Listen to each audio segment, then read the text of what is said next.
Hey guys, it's your girl Nthabi back with the APC series.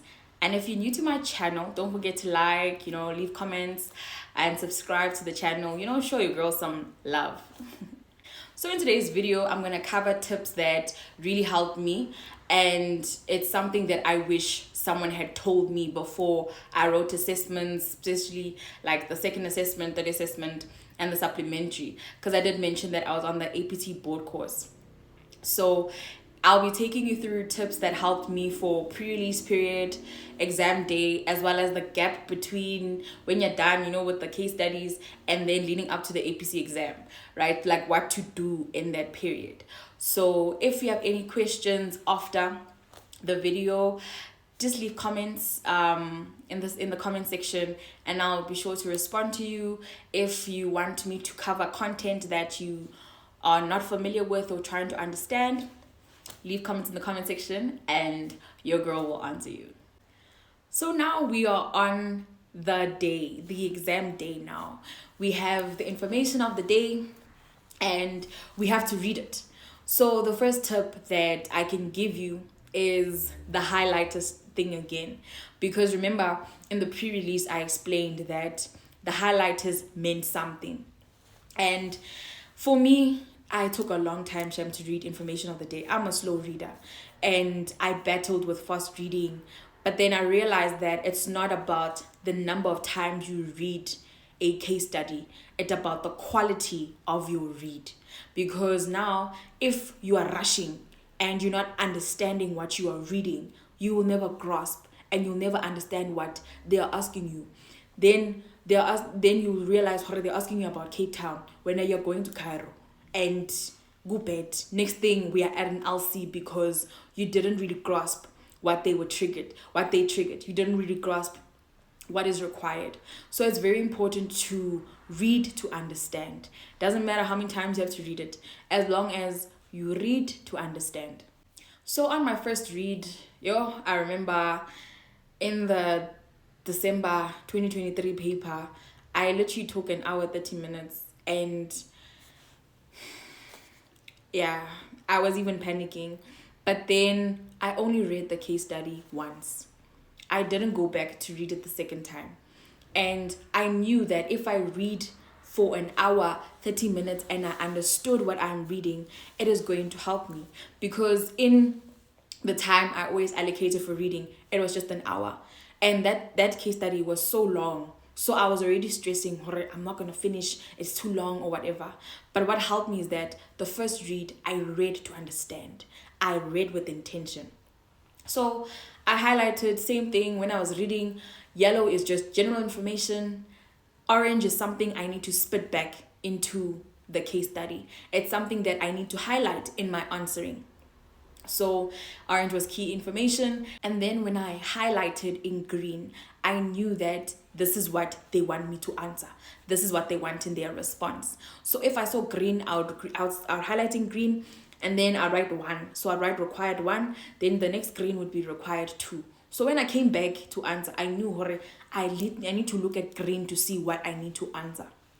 Then if I saw blue, I knew this is the audience that I need to respond to. Is it the CFO? Is the CEO, the auditor, whoever? It's going to be in blue. Then if they want a memo, PowerPoint, I explained, it's going to be in purple. Then the pink really worked differently from pre-release to information of the day, because sometimes it's very difficult to have emerging risks in the information of the day that were not triggered in the pre-release. So the pink on the day would be something that went wrong or an ethics trigger. So I knew that if it's pink, it has something to do with contravention of laws or ethics question, or something just went wrong and I need to respond to that thing. And then the next thing I did was have a time allocation. Like in pre-release, I had a timetable for the exam. So I knew that 9 o'clock we are starting. Then I'll say 9 to 10, I'm reading, familiarizing myself with the information of the day. I'm highlighting, like intentional reading.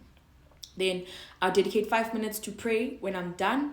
And then at 5 past 10, I would then start writing. answering the triggers. Because, hey, if I didn't have a structure, I found myself writing for ages and even forgetting I still have other tasks to do. So the last task, I would be in such a rush that I'm not even reading it again. I don't have time to even figure out what's going on. I will just write random things just to not get, a fail. Because at Psycha, if you don't complete a paper, it's literally goodbye. So I feel like that structure really helped me, because big tasks, for example, I would dedicate 55 minutes. Small to medium tasks, 40 to 45 minutes, And then the most important thing is having a time bank. So you need to have at least maximum or minimum, I don't know, according to your comfort zone, 40 minutes in your time bank. A time bank is extra time that you have at the end of all the triggers. So it's you having extra time, knowing that if you go over time by 5 minutes, you are stealing time from your time bank, and you still have extra time, So if maybe instead of taking 45 minutes like you planned, you take 50 minutes, you are stealing 5 minutes from the time bank, and now instead of having 40 minutes extra, you'll have 35.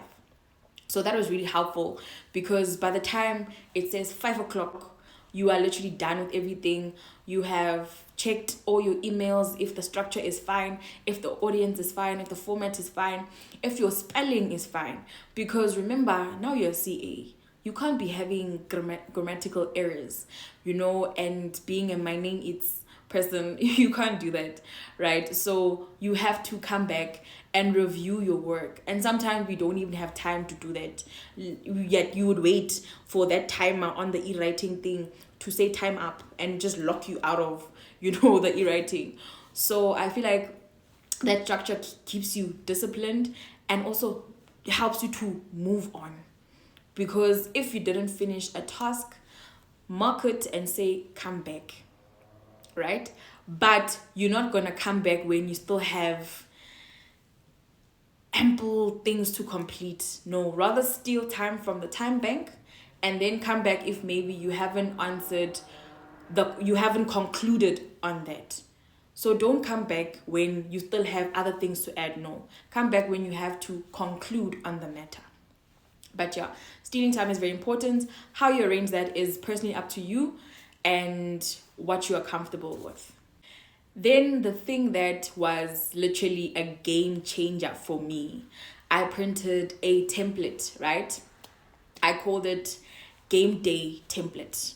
In this template, it helped with every trigger. So I printed 8 because I had assumed that we're gonna have eight tasks.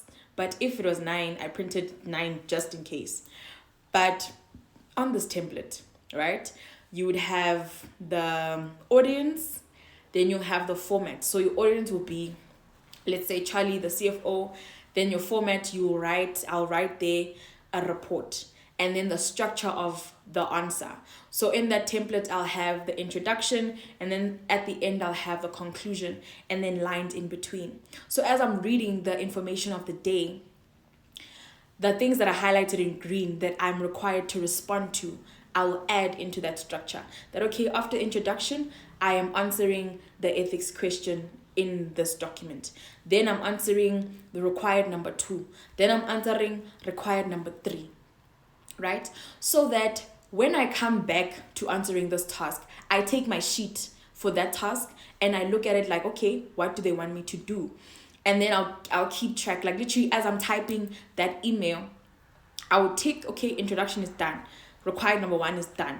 Required number 2 is done. If required number 3 is not done and my time is up for that specific task, I will highlight it in pink and just write, come back to it. And that is what I would do. If the conclusion was not done, I would highlight it in pink and write, come back to it. So that I'm keeping track of what I have done thus far, leaving no question unattended, leaving no question incomplete. Because we're supposed to be professional, right? You're supposed to complete your emails, right? You're supposed to be able to answer the email fully. So you can't submit something that is outstanding because it's going to lower your grading from C or HC, high achiever, to a BC or an LC. and we don't want that to happen. So this was basically me keeping track of everything, because I'm also very forgetful. So that really helped me remember what I did not complete and what I need to go back to. And then on the exam day, what also helped me was prayer. Whatever keeps you calm, have it in your file. My go-to was scripture, Jeremiah 29 verse 11. I had it in my file, it calmed me down, because stress levels are high in the exam room. Like, you are feeling the pressure. And what helped me was that scripture. Because imagine now in the exam, I took an hour, 30 minutes to read one case study because I'm a slow reader. When it was like 1 hour, 10 minutes, people are already writing. And I'm looking around the room and I'm like, yo, God, I'm not going to finish. Don't do that. Don't look around the room. Focus on you. Focus on what you're doing. It's your journey, because now you're going to be anxious. You're going to be stressed. And it's just focus on you. Focus on you. Focus on what works for you, and trust yourself. Never doubt yourself in the exam. And that's something that I wish someone had told me. And it's something that I'm telling you now. Focus on your journey and have something in the file of sentimental value that is just going to remind you that, you know what, you got this.